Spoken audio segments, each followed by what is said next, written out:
Hello everybody, welcome back for another video. Hope you're all doing well and that you are all having a great day. To start things off, you may have noticed earlier today the market fell. A lot of people were trying to figure out why. I told you that I looked for news and there was nothing that was actually showing up on any of the Bitcoin news or even the Google searches, trying to figure out what was happening in the market.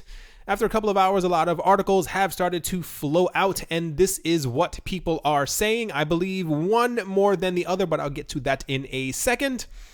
So the Mt. Gox trustee, who was tasked to sell about 200,000 Bitcoin after the bankruptcy of the now defunct crypto exchange Mt. Gox, is suspected to have dumped around 8,000 Bitcoin on the cryptocurrency market. As CCN reported yesterday, CNBC's Fast Money contributor and BKCM founder Brian Kelly stated that the entrance of major financial institutions and banks into cryptocurrency market could allow the cryptocurrency market to surge in value and cryptocurrencies to be considered as an emerging asset class, which we've heard so many times over the last couple of weeks. Currently, Kelly stated that cryptocurrencies are bearer instruments and it is difficult for institutional money to flow into the market. Following the logic of Kelly, the cryptocurrency market is very volatile and its daily volume is relatively low compared to other traditional assets in markets like NASDAQ and gold. As such, the movements of funds of less than $1 billion could drastically impact the market and the rates of cryptocurrencies, especially if large amounts of Bitcoin are sold on public cryptocurrency exchanges. Over the past few months, despite the criticism from the cryptocurrency market, the Mt. Gox trustee has continued to sell massive chunks of Bitcoin on cryptocurrency exchanges, even after acknowledging that the sell-off of tens of thousands of Bitcoin can easily move the market that is already highly volatile. I don't know what's wrong with this guy. I honestly don't know. Especially, we had news before that he was not supposed to sell until around September, that he was supposed to go before a court and they would then advise him on exactly what should happen with the coins that he is holding. Today, on May 11th, various reports have suggested that the recent price dip of Bitcoin and other cryptocurrencies was triggered by the sell-off of Mt. Gox coins. 4 wallets of the Mt. Gox trustee moved around 2,000 Bitcoins each, sending over 8,000 Bitcoin in total over the past 24 hours. Considering that the Mt. Gox trustee was asked to sell over 200,000 Bitcoin and converted to Japanese yen by local financial authorities, it is evident that any external movement of the Mt. Gox trustee's funds likely mean that they are being sold on cryptocurrency exchanges. Like I said, not exactly sure what, to be fair, this is his job. I have a feeling he does not have a place in the market, so I don't think he actually cares. I think what it comes down to is that he is just doing what he is being told to do and kind of nothing else. But it also comes down to that people are also following these wallets now. They know exactly when funds are being moved. So even if he did sell these things over the counter, meaning through some type of private sale that did not enter the cryptocurrency market and or exchanges, when the funds do start to move, there are websites that talk about that these funds are on the move and it causes a large amount of panic within the market. Who knows if he actually sold, if they were sold over the counter.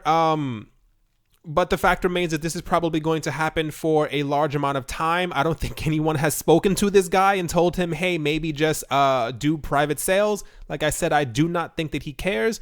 This, for me personally, makes a bit more sense as to why the market could have been affected. And I will get into the second thing in 1 second.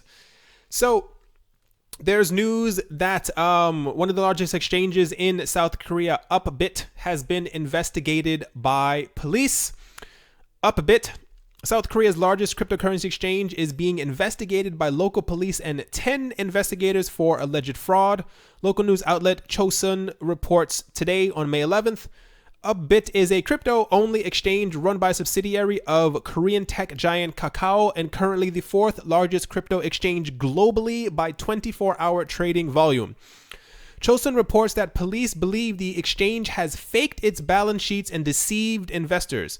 South Korea's Financial Supervisory Commission, the FSC, reportedly sent 10 investigators to the exchange's headquarters in Seoul at 10 a.m. this morning and will access the company's computer system to audit the exchange's virtual currency holdings.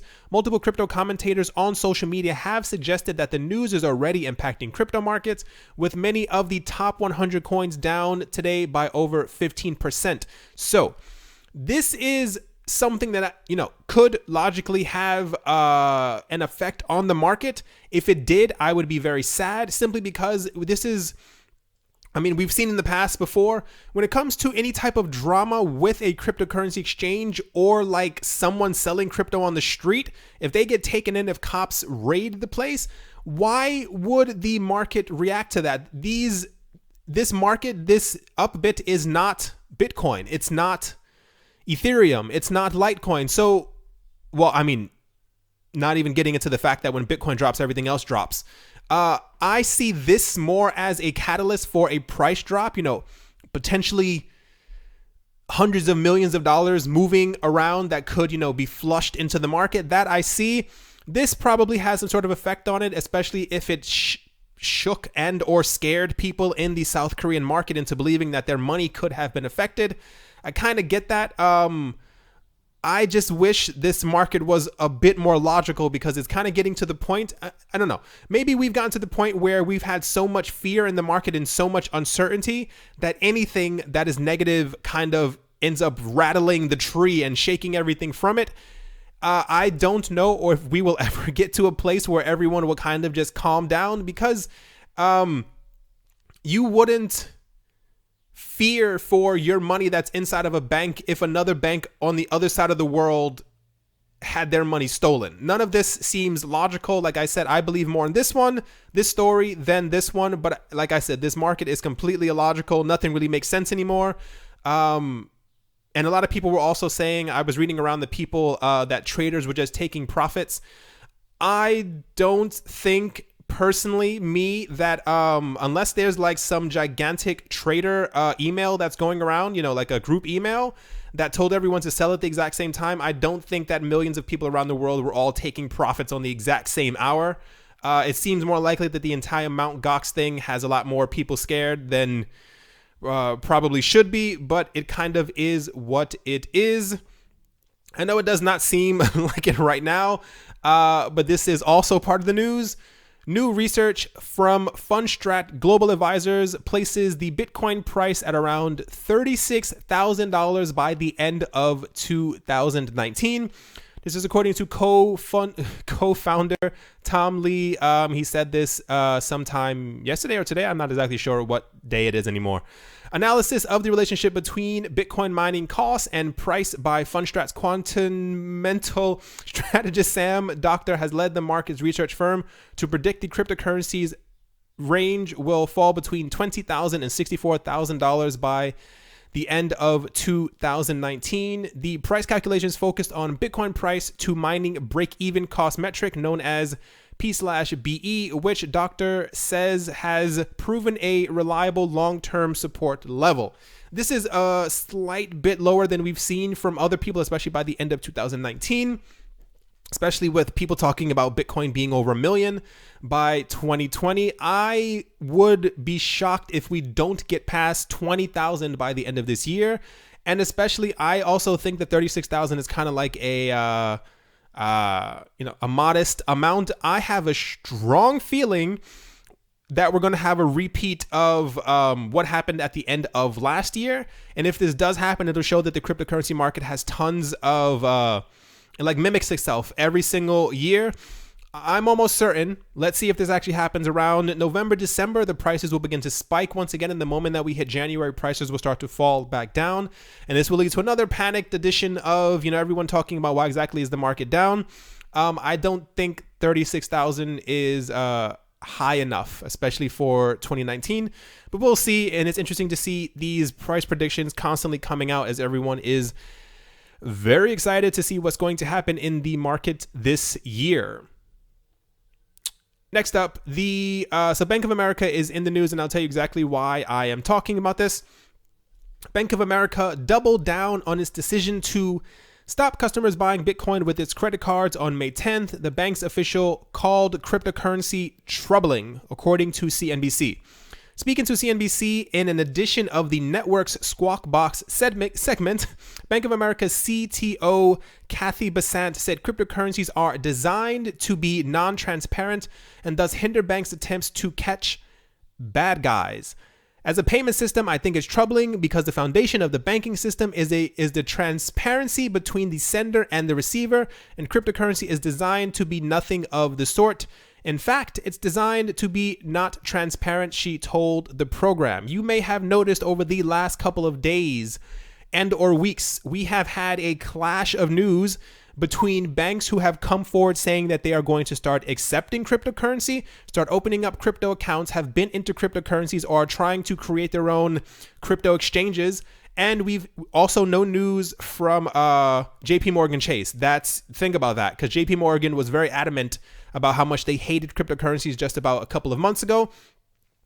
Now we're seeing the last couple, in my opinion, we're seeing the last couple of banks that are kind of the last bit of resistance. The ones who banned crypto purchases with credit cards the last couple of months, they're kind of doubling down. These are also some of the largest banks in the entire world. I was talking with a friend about this a couple of days ago.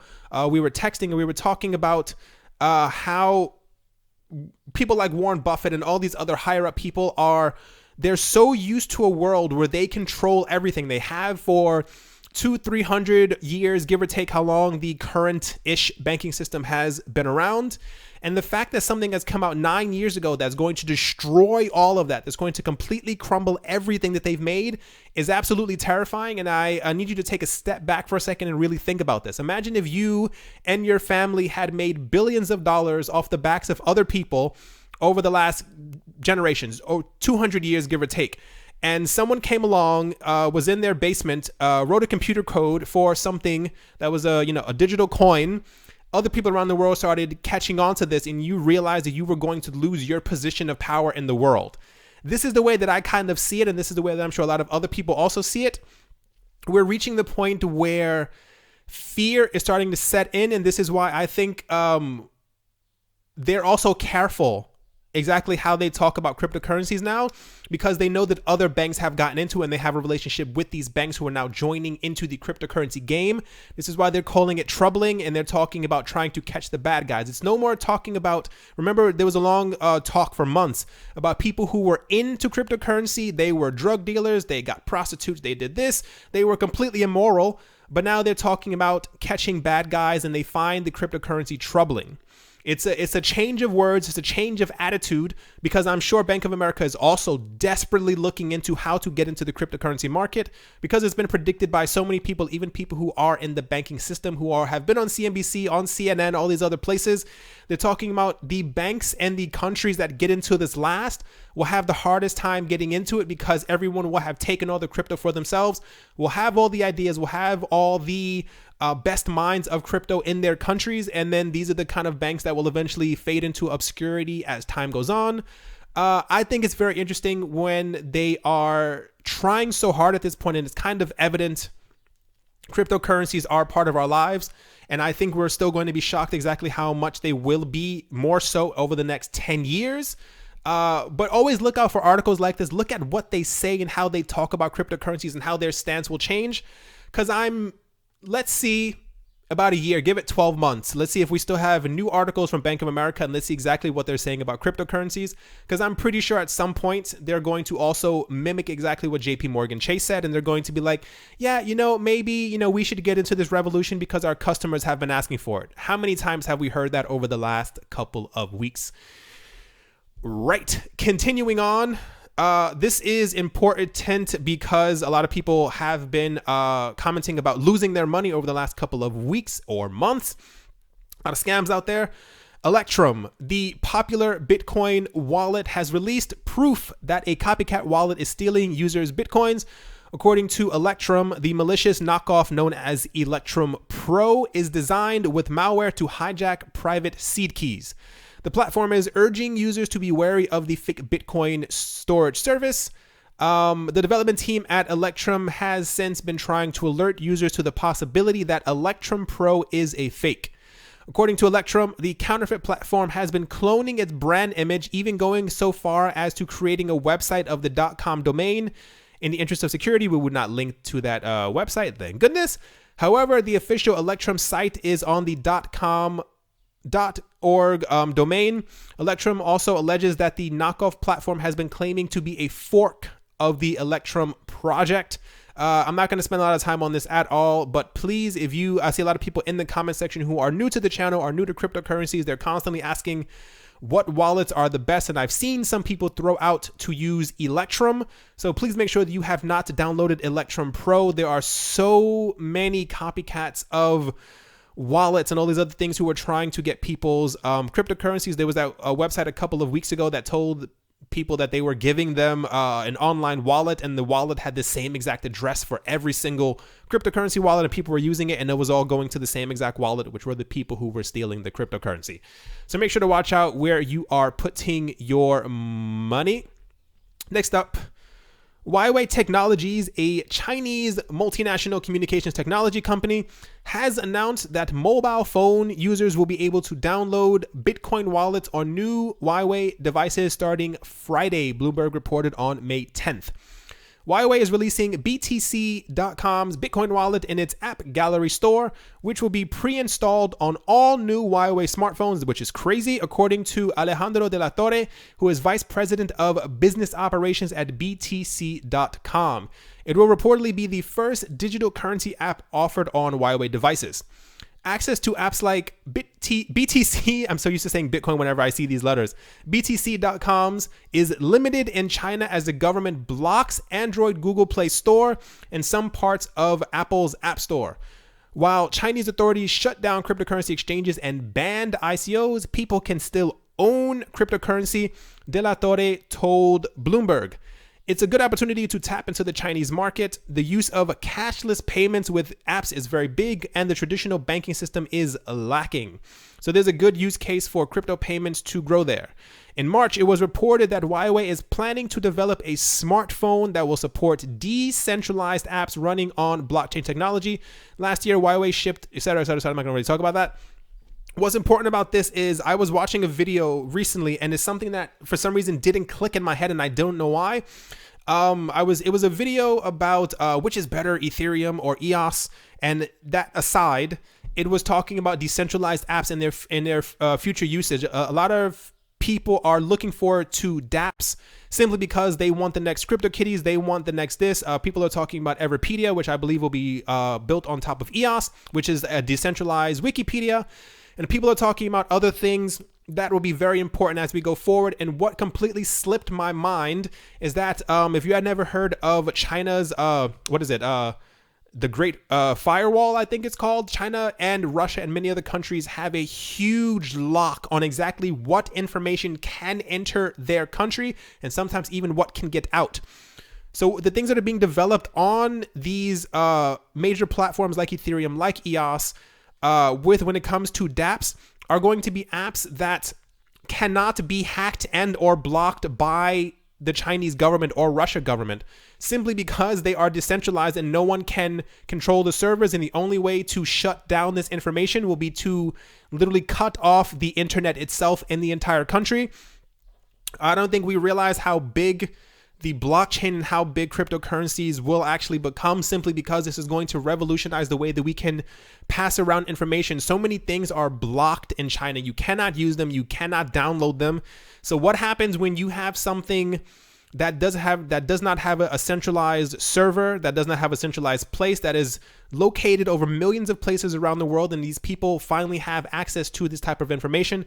It's going to completely revolutionize the world. Like, okay, first of all, this is cool news because they're going to have Bitcoin wallets pre-installed on something inside of China, and we know that China is having a hard time getting into cryptocurrency since the bans and stuff like that. But the fact that it will also be able to use dApps, it's kind of like they're kind of going through the back door trying to help people. And I think this is kind of cool, at least, I don't know, maybe just me.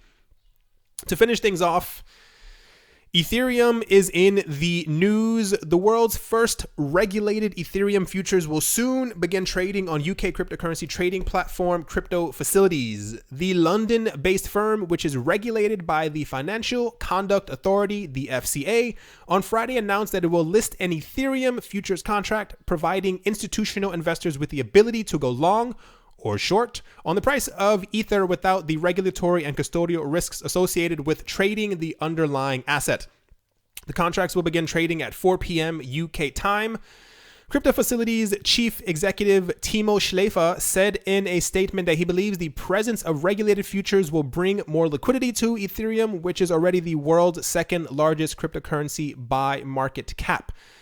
It is left to be seen if this will have a positive or negative effect on the price of Ethereum. There are a lot of people who do not care for the Bitcoin futures platforms that we have out there because it is believed, or especially we have news from the Fed that it actually did affect the price of Bitcoin after it hit 20,000. And this leads to more news or thoughts about crypto price manipulation. I'm hoping that this does not happen to Ethereum. There are a lot of other futures contracts. I think there's one for Ripple that's also in the works and stuff like that. So there's a lot of, they're so busy trying to get into cryptocurrencies without touching cryptocurrencies is kind of a bother. But this is still major news that's floating around, especially because Ethereum is the number 2 coin. So let's see exactly what this does for the market as we move along. And it's also interesting to note, last thing, the market is down, but for some reason, BitConnect is still up by almost 4%. I guess you can't win them all. All right, everyone, that's going to do it for this video.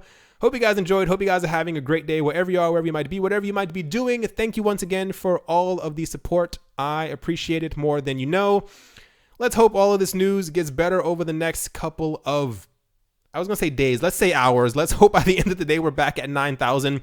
Let's hope everyone kind of gets it together and that we have some good news as we go into next week. Thank you all for watching, and I will talk to you all soon. See you.